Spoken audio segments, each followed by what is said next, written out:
So, basal ganglia. Basal ganglia are a set of, guess what? Nuclei. So these work together to, first of all, they choose, and then they also suppress. So what do they choose? They choose what you want to do, and they suppress what you don't want to do. So that at the end of the day, you carry out the wanted movement. Um, in this class, we're just going to talk about the functional anatomy, and then we'll talk about just the physiology itself. So you will find that there are 5 nuclei that are of interest, and they are on each side of the midline. These will include the caudate and the putamen. Then you have the substantia nigra. Then there's also the subthalamus, the subthalamic nuclei,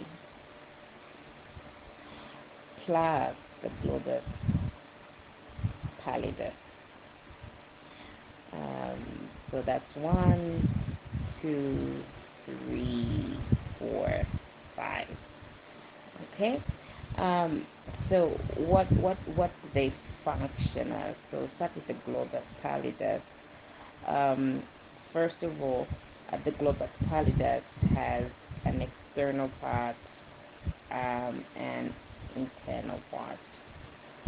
And then the substantia nigra has a pars compacta, and then it also has a pars reticulata.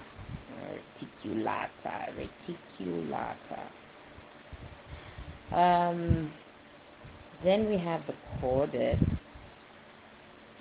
The caudate plus the putamen can actually be called the striatum. Okay, and we see that it has a lot of patches, and we have SEH patched areas, and then we also have matrices that have a lot of SEH, acetylcholine. Fourth, we have the putamen plus the globus pallidus. So the putamen plus the globus pallidus make up what is known as the lenticular nucleus. So it is very important to know all these facts. What we're going to concentrate on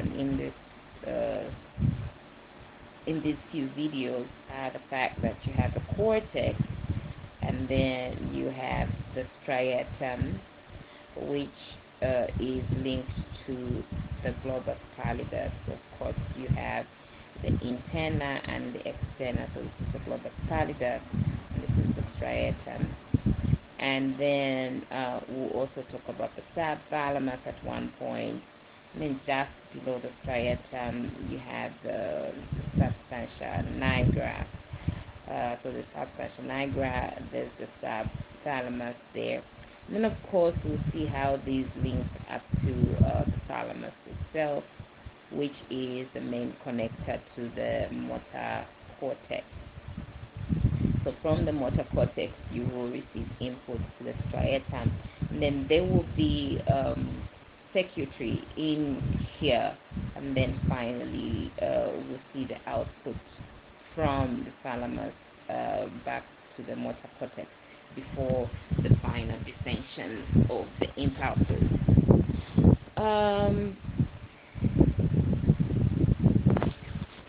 just a few more things to have before we start.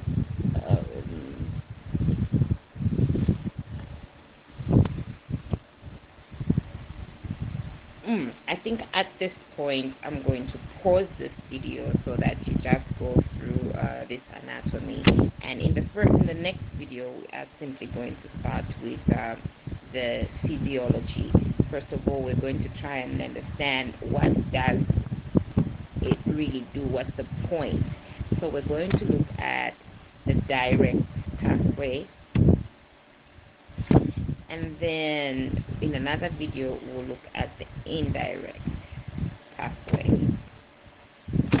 So we'll look at these as normal. Okay, then we'll try and see what the role of the substantia nigra is in these pathways. So I think this will be one video, and then this will be another video, and then we'll look at a few diseases, and that's how we're